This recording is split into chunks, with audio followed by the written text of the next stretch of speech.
नमस्कार दोस्तों, कार्यक्रम में आपका स्वागत है। मैं हूं मुकेश कुमार। दोस्तों, आज मैं आपको 2-3 साल पुरानी एक कविता सुना रहा हूं। ये कविता दरअसल आज के माहौल में जिस तरह का खौफ व्याप्त है, जिस तरह का डर व्याप्त है, उसको चित्रित करती है।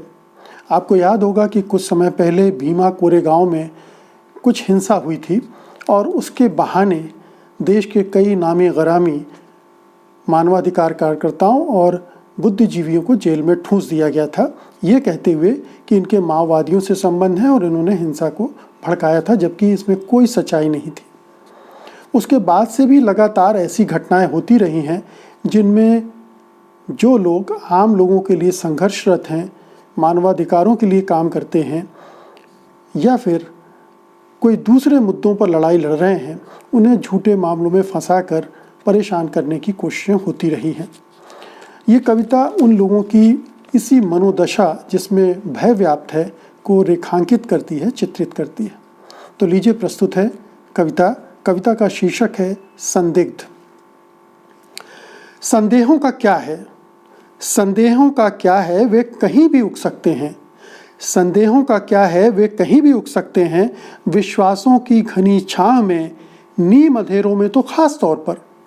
विश्वासों की घनी छांव में, नीम अंधेरों में तो खास तौर पर उजालों में भी की जाती है इनकी खेती। उजालों में भी की जाती है इनकी खेती। फिर जिनकी निगाहें शक्की हों, फिर जिनकी निगाहें शक्की हों और जिनके मकसद बदनीयत से जन्मे हों, उन्हें तो किसी न किसी कोण से दिख ही जाऊंगा मैं संदिग्ध।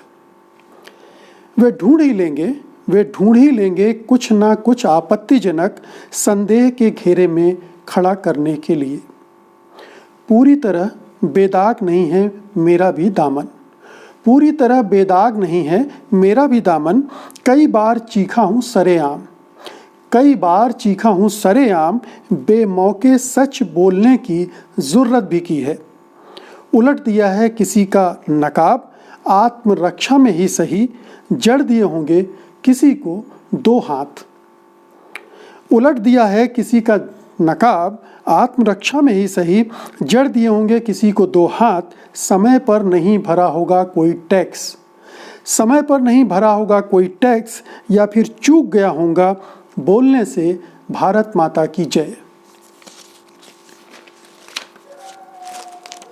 मुझे पता है कोई पड़ोसी, कोई परिचित, कोई अजाना शत्रु दे देगा मेरे संदेहास्पद होने की गवाही।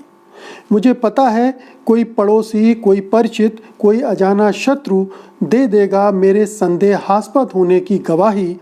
गढ़ लिए जाएंगे सबूत। गढ़ लिए जाएंगे सबूत।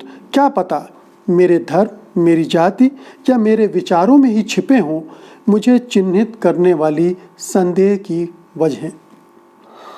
मेरी बेसबब घबराहट, लरजती आवाज़ या माथे से छलकता पसीना दे देगा किसी अनुपस्थित साजिश का सुराग। मेरी बेसबब घबराहट, लरजती आवाज़ या माथे से झलकता पसीना दे देगा किसी अनुपस्थित साजिश का सुराग। मैं आसानी से टूट जाऊंगा यातनाओं से। मैं आसानी से टूट जाऊंगा यातनाओं से। कबूल कर लूँगा वे गुनाह भी जो मैंने नहीं किए। वैसे भी एक ईमानदार आदमी तो मामूली से आरोप पर ही कर लेता है खुदकुशी। वैसे भी एक ईमानदार आदमी तो मामूली से आरोप पर भी कर लेता है खुदकुशी। देखो वे देख रहे हैं मुझे संदेह की नज़रों से। देखो वो मुझे देख रहे हैं संदेह की नज़रों से।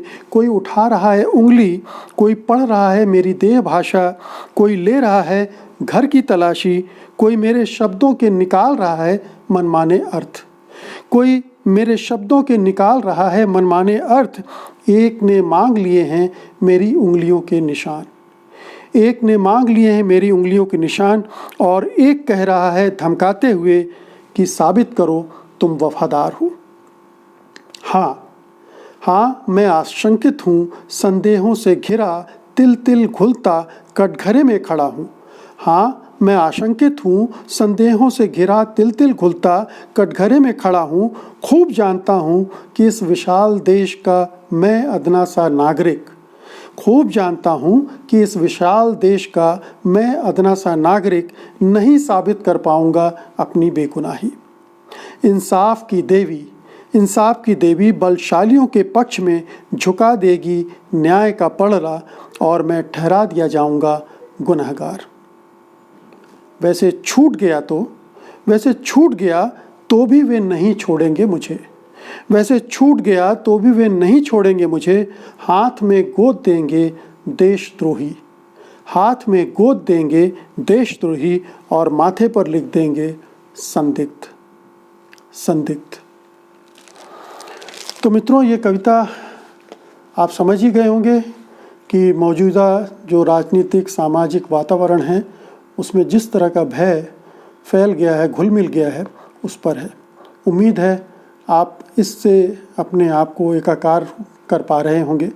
आपको ये कविता अच्छी लगी होगी। अगर अच्छी लगी हो तो मुझे अपनी प्रतिक्रिया से अवगत कराइएगा और इस कविता को और लोगों तक पहुंचाने के लिए शेयर कीजिएगा। और हाँ, इस चैनल को सब्सक्राइब भी कीजिएगा। बहुत बहुत शुक्रिया आपका। धन्यवाद। नमस्कार।